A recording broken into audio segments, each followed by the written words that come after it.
In the frosty November chill of 1970, the tranquility of Norway's Isdalen or Ice Valley was shattered by a discovery that would baffle investigators for decades. Hidden amongst the rocks, a hiker stumbled upon a gruesome and mysterious scene: the charred body of an unidentified woman. Her remains lay twisted and surrounded by strange clues, as though she had been caught in the final act of a sinister play. But who was she? Why was she there? And what secrets will she carry to the grave? These are the questions that have haunted police, journalists and true crime enthusiasts for over half a century. Today, we're diving into one of Europe's most chilling unsolved mysteries, the case of the Isdal Woman.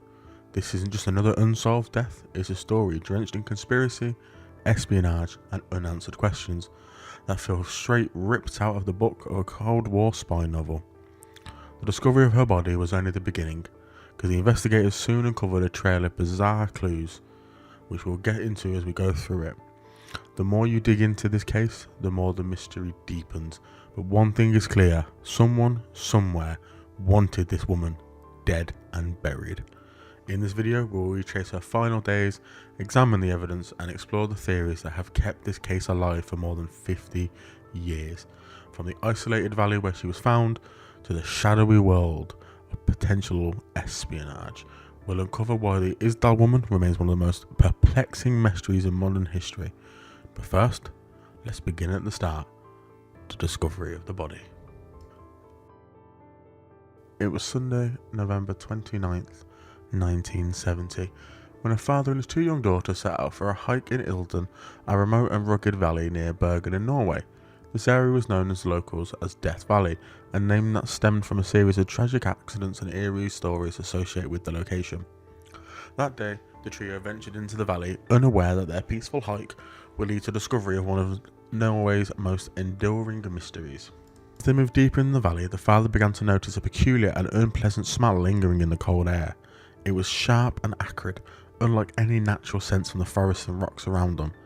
Intrigued and somewhat concerned, he followed the scent into the source, a decision that would uncover a chilling and unforgettable scene. There, in a secluded, uneven patch of rocky terrain, they came upon the charred remains of a human body. The woman's body lay particularly hidden in a shallow depression between the rocks, surrounded by sparse vegetation and jagged terrain. Her body was severely burned, and the smell of scorched flesh still hung heavy in the air. Her position was striking and unsettling. Her arms were outstretched outwards, her legs splayed awkwardly, and her body appeared unnaturally rigid against the harsh ground. It was clear that something catastrophic had occurred. The father, realizing the gravity of what he had stumbled on, quickly ushered his daughters away from the scene and retraced their steps out of the valley to find help. Once authorities were notified and arrived at the location, they began to take stock of what they had found. The body had been burned extensively, particularly on the front, leaving much of the woman's identity obscured.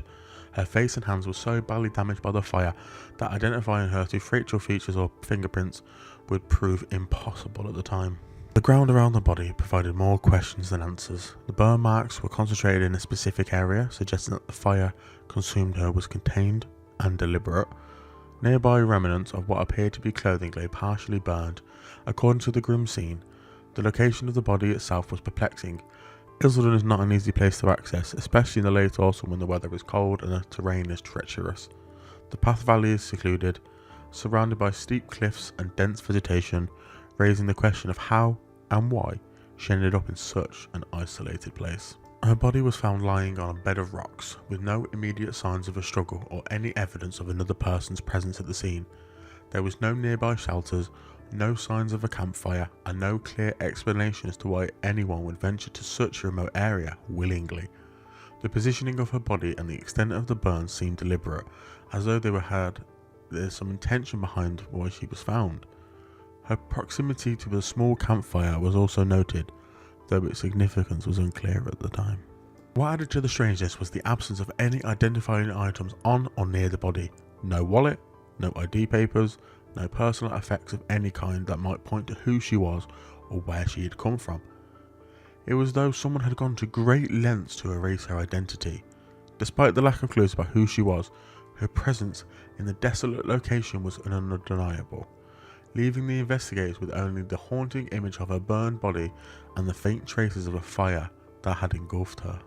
As the authorities surveyed the scene, they couldn't help but note the eerie silence of the valley, broken only by the occasional gust of wind. The isolation of the area amplified the macabre nature of the discovery. The charred body, surrounded by the cold, unforgiving terrain, seemed entirely out of place. It was hard to imagine anyone choosing to venture into such a foreboding environment, let alone meeting such a tragic and violent end there. Closer examination of the scene revealed a handful of items scattered near the body. While some of these objects were partially burned, others remained intact to hint to a story yet to be told. However, their presence only deepened the mystery, as they provided no immediate context or explanation for what had happened. The way these items were positioned, some in close proximity to the body and some further away, suggested a deliberate arrangement, though the purpose behind it was impossible to determine at the time. The authorities noted the peculiar state of the terrain around the body. The ground was uneven and littered with rocks, making it an unlikely place for someone to rest or seek refuge. Yet the woman's body appeared to have been deliberately placed there, almost as if someone had chosen that specific plot for a reason. The lack of any clear signs of a struggle or disturbance in the surrounding area added to the enigma. It was as though the woman had simply appeared there, her life ending in flames without any trace of how she had arrived. The weather that day was also cold and overcast, with a biting wind that whipped through the valley. This made the scene even more surreal, as the fire that had burned her body must have raged intensely to leave such severe damage, and yet, despite that intensity, they had not spread beyond the immediate area, leaving the surrounding vegetation completely untouched. This strange detail only added to the unsettling nature of the discovery. For the father and his daughters, the events of that day would remain etched in their memories forever. The hike that had begun as a peaceful family outing had turned into the nightmare, one that would go on to captivate and haunt the public for decades. The discovery of the burnt body was not just a tragedy, it was the beginning of a mystery that would grow deeper with every question asked and every answer that eluded investigators. It was clear from the start that this was no ordinary case, and the circumstances of her death would ensure that the Isdal Woman's story would never. The investigation of the woman's death began immediately following the discovery of her body. Bern police were the first to arrive on scene, but due to the mysterious and gruesome nature of the case, prompted involvement from specialised investigators, including forensic experts and criminal analysts. They faced a baffling array of questions from the outset, not just about the cause of death, but also about the identity of the woman and the circumstances that led to her presence in such a desolate location. Initial examinations of the scene yield scant clues. The woman's body, burnt almost beyond recognition, provided limited information upon first inspection. The absence of any identification made the task of establishing her identity particularly challenging. Investigators noted that there were no signs of a campfire or sustained blaze nearby, leading them to suspect that the fire which had consumed her body had been deliberately contained. This pointed towards a calculated act rather than an incident. Among the sparse evidence that was collected at the site were several personal items scattered near the body. These included fragments of clothing which were either partially burnt or singed, and some everyday objects that seemed out of place. Notably, labels on the clothing had been carefully removed, a detail that immediately raised suspicion. This deliberate act suggested that an effort had been done to conceal her identity, an impression that would only deepen as the investigation progressed. The lack of footprints or any clear trail leading to or away from the scene added another layer of perplexity. The ground in the area was rocky and uneven, which may have obscured any potential tracks, but investigators were struck by how isolated the body's location was. Whoever had brought her there, if indeed she had not come on her own, must have been familiar with the terrain or had planned the journey with precision. The discovery of a nearby suitcase would later provide a significant turning point in the investigation. Found in a Bern railway station shortly after the body's discovery, the suitcase contained items that were believed to belong to the woman. Yet even this breakthrough came with its share of mysteries. Like the clothing found near the body, many of the suitcase contents had been stripped of identifying labels, and some items appeared to have been deliberately damaged. This meticulous effort to obscure her identity fueled theories that the woman had been involved in espionage or any clandestine activities. Back at the forensics lab, investigators began the painstaking task of piecing together clues from the remains of the body. An autopsy was conducted to determine the cause of death, but even this step was fraught with complications. Severe burns had destroyed much of the soft tissue, making it difficult to ascertain details such as bruises or other injuries. However, certain findings, such as soot in the lungs, suggested that the woman had been alive when the fire began, ruling out the possibility that her body had been burned post-mortem. Toxicology tests revealed traces of sleeping pills in her system, further complicating the narrative of her death. The pills, combined with the fire and the secluded location, painted a picture that this was enigmatic as it was disturbing. Investigators were led to wonder whether the woman had ingested the pills herself or if they had been administered by someone else. The possibility of suicide was considered, but seemed incongruous with an elaborate measures to obscure her identity. Despite their best efforts, the forensic team faced significant limitations. In the 1970s, DNA analysis was not yet an available tool. The poor condition of the body rendered certain types of identification, such as fingerprinting, nearly impossible. Still, investigators managed to collect dental records, which would later be used to trace her movements across Europe. These records hinted that the woman had travelled extensively using multiple false identities and staying in various hotels before her death. One of the most intriguing aspects of the investigation was the discovery of cryptic notes in the woman's possession. Written in code, these notes appeared to document her movements with references to various dates and locations.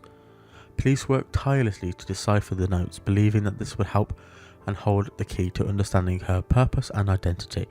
However, the coded messages only deepened the mystery, suggesting a life shrouded in secrecy and deception. As the investigation unfolded, a troubling question loomed over the case. Was the Isdal woman the victim of foul play? Or had she orchestrated her own demise in a manner designed to leave no trace of her true identity? The answers remained elusive, and every new piece of evidence seemed to raise more questions than it did answer. The combination of meticulous planning, deliberate muddying, and the remote, haunting setting of her death created a case that was as confusing as it was tragic. For the police and forensic teams working on the case, the Isdal woman became an enduring enigma. Despite their best efforts, her true identity and the circumstances of her death remained maddeningly out of reach. To this day, the case continues to captivate the public's imagination, a testament to the power of an unsolved mystery to haunt and intrigue in equal measures. Among the many enigmas surrounding the case, the items associated with her, both at the scene of her death and elsewhere, are some of the most perplexing. These objects seem to hold the promise of answers, yet each one deepened the mystery further. From the items found near her body to the suitcase uncovered at Bern railway station, every detail pointed towards a life shrouded in secrecy and a deliberate muddying of evidence. Near the burned remains of her body, investigators found a handful of personal belongings. These included fragments of her clothing that were partially burned and, more curiously, devoid of any identifying labels. The removal of these labels was meticulous, suggesting that whoever was responsible, whether the woman herself or someone else, had taken deliberate steps to ensure that she could not be identified. Among the objects were a broken umbrella, a watch, and jewellery, all of which seemed ordinary at first glance but later raised questions about their significance and whether they were left intentionally. However, it was the discovery of a suitcase at Bern railway station, not far from where her body was found, that provided a treasure trove of new clues. The suitcase had been left in a storage locker and was traced back to the woman through ticket stubs and other circumstantial evidence. When police opened it, they uncovered an array of items that seemed at odds with the isolated and tragic circumstances of her death. Inside the suitcase were several changes of clothing, all of which also had their labels removed. The absence of these labels was not a coincidence, it's definitely a calculated act, suggesting that the woman had gone to great lengths to erase her identity. This effort expanded it even to practical items such as prescription lotion container. The label on the prescription had been meticulously peeled away, leaving no trace of the prescribing doctor or the pharmacy from which it had been issued. Also within the suitcase were maps and travel schedules hinting at an extensive and carefully planned itinerary. These documents showed her movements across Europe, with stops in cities like Paris and Geneva. The records suggested that she had travelled under multiple aliases using forged passports to stay in various hotels. Hotel receipts later confirmed that she had registered under different names and different nationalities, raising suspicions that she might have been involved in espionage or clandestine activities. Perhaps the most intriguing discovery was a notepad filled with what appeared to be a coded cipher. The notes consisted of sequences of letters and numbers, which investigators eventually determined to correspond to her travels, dates and destinations. For instance, one entry read M221117P, which could be deciphered into a journey of November the 22nd to Paris. While the code was eventually broken, it did little to illuminate the purpose of anything. It's added to the air of mystery, as it suggested an organised and meticulous approach to her movements. Among the more mundane items in the suitcase were wigs, cosmetics and glasses, items that suggested an effort to disguise and change her appearance. Witnesses later recalled seeing a woman matching her description wearing wigs and altering her look while staying at various hotels. The inclusion of these items pointed towards a woman who was either hiding from someone or engaged in a role that required concealment. Another key finding in the suitcase was a pair of rubber boots. They seemed unremarkable at first, however investigators later speculated that they might have been used to navigate the treacherous terrain of Isdalen. The boots combined with the other items painted a picture of someone who was prepared and deliberate, but the purpose of her actions still remained elusive. One of the items that raised an eyebrows was a tube of ointment prescribed for an unknown medical condition. Without the prescription's label, its significance could not be fully determined. However, the presence of such a personal item hinted at a life beyond the mystery, a woman who had ordinary needs and vulnerabilities, even if her broader circumstances seemed extraordinary. The suitcase contents, though fascinating, provided no definitive answers. Instead, they offered a series of tantalizing clues that seemed to lead in multiple directions. The coded notes hinted at espionage, the wigs and eyeglasses suggested subterfuge, and the travel itineraries revealed a woman who moved with purpose, but without leaving a trace. Each object, when considered individually, seemed ordinary, yet when viewed as a collective, they painted a portrait of someone whose life and death was anything but. Even decades later, the items found near the body and in her suitcase contain and can captivate and confound those who study the case. They serve as both evidence and enigma, offering glimpses into the Isdal woman's life while keeping ultimately and truthfully out of reach. Each artifact is a piece of a puzzle that may never be fully assembled, a testament to the enduring mystery of one of Norway's most haunting unsolved cases. In the weeks leading up to the discovery of her body, the Isdal woman has reportedly been seen by a number of people in various locations around Norway. These sightings pieced together through hotel registries and eyewitness testimony, offering a tantalizing glimpse into her final days. But they also raised further questions about who she was and why she was travelling under multiple aliases. One of the earliest documented encounters came from a hotel in Bern, where staff members remember her checking in alone. She provided a name that investigators later discovered was false, along with corresponding nationality that was equally unsubstantiated. Despite her deceptive credentials, she carried herself with quiet confidence, rarely engaging in conversation beyond what was required to secure her room. Other guests who crossed paths with her in the lobby described her as polite but distant, maintaining a formal demeanour that seemed designed to discourage any deeper interaction. In another Bern establishment, a front desk clerk recalled that the woman arrived with minimal luggage, appearing somewhat unsettled or nervous. The clerk noted that she wore large sunglasses even indoors, and seemed intent on ensuring that no one got a clear look of her face. A housekeeper at the same hotel found it odd that she left her room each morning before dawn, returning only in the late evening. The housekeeper claimed that the woman had requested her room not to be cleaned, which meant the staff rarely had a chance to observe her belongings.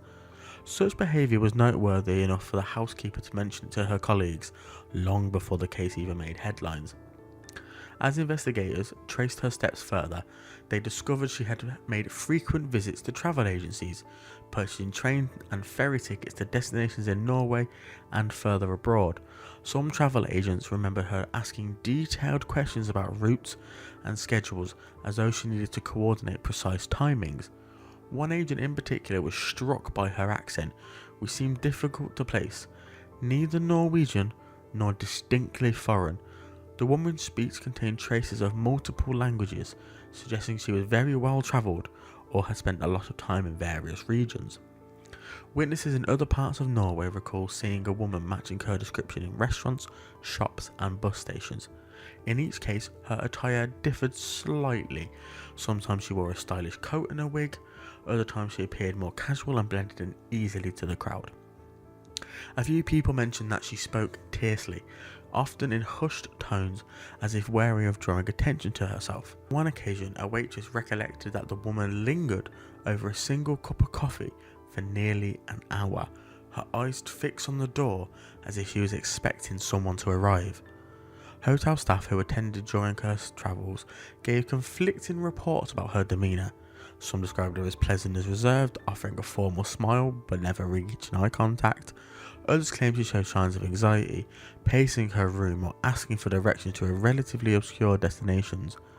A manager at a small lodgings on the outskirts of Bern recalled that she left in a hurry one morning, settling her bill in cash and declining a receipt. According to him, she departed so quietly that he barely realised she had gone until he saw her empty room. Beyond the immediate interactions, there was also rumours of sightings that could not be verified. A few people came forward with tales of a mystery woman walking along deserted roads late at night. Her expression tense and guarded. Another reported seeing someone who fit her description studying bus timetables at a rural station, but with a sense of urgency. The consistency in these stories, particularly the woman's solidarity nature and deliberate avoidance of detailed conversation, led investigators to consider them with more than just mere curiosity. Collectively, these accounts painted a portrait of an individual in constant motion, carefully evading any lasting impressions. Although she used different names and occasionally altered her appearance, several witnesses noticed her distinctive eyes and poised manner that suggested intelligence. Over time, investigators compiled these testimonies into a timeline, mapping her journey through multiple hotels and cities in the days leading up to the discovery of her body. However, the motivations behind her travels remained unclear, and each new testimony to introduce a new layer of ambiguity. Following the discovery of the body, investigation soon turned into forensic and official analysis in the hopes of shedding light on her identity and demise. The medical examination began almost immediately after the remains were transported from the remote valley into the more controlled environment. However, extensive burns hampered any straightforward forensic identification. Traditional techniques such as fingerprinting provided useless because her fingertips were too badly damaged. Even facial recognition was deemed impossible. Despite the limitations, forensic pathologists discovered several important details. For one, her lungs declared that she had inhaled smoke, suggesting she was alive at the time of her foot being burnt. Additionally, traces of sedatives were found in her system, implying that she may have ingested them shortly before her death. Investigators also performed a thorough examination of her dental records. While there was no conclusive match in any database, peculiarities in her dental work hinted at a style more common in certain parts of Europe, mainly Eastern Europe. This detail provided some limited direction for inquiries abroad, though no definitive connection had ever been made. Dental experts speculate that work had been done by multiple practitioners, implying that she might have travelled extensively for medical care. With public interest building rapidly and rumours spreading, Norwegian authorities felt compelled to open an official inquest into the case. The inquest aimed to determine both the cause of death and, if possible, the identity. Witnesses who had also seen her in hotels or encountered her in shops were called to testify, recounting her aloof demeanour and the various disguises she appeared to use. Forensic experts presented their findings, outlining both the certainty of her death by burning but the mystery of her being unknown. During the inquest, Various government agencies, including intelligence services, were consulted. The notion that she could have been a foreign spy gained traction, especially with the heightened tensions of the Cold War era. Yet at that point, no evidence had been linked to this. At this point, they were ruling the death as a possible suicide. The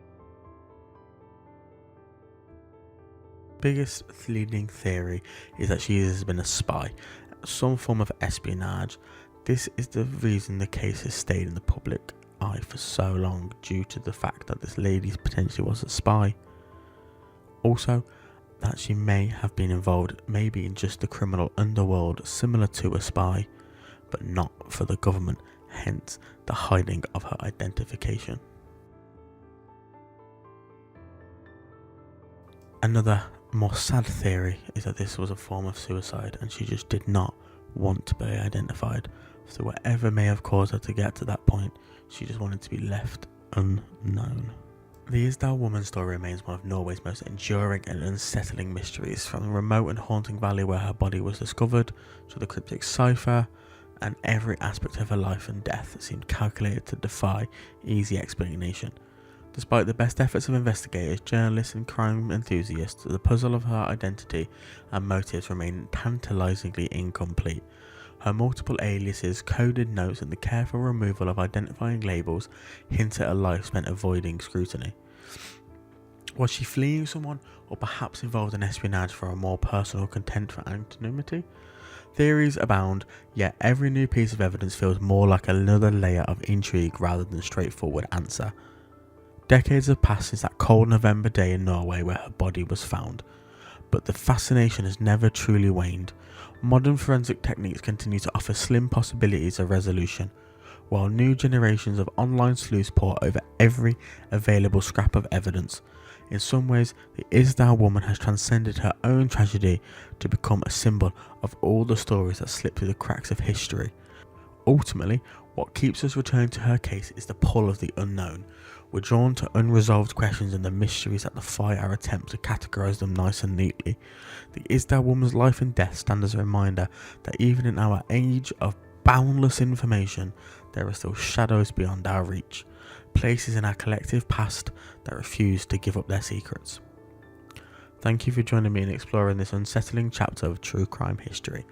May the memory of the Isdal Woman prompt us not only to seek answers, but also to remember the human story behind each unsolved case, wherever in the world that may lie. Feel free to like and subscribe. Please stay curious.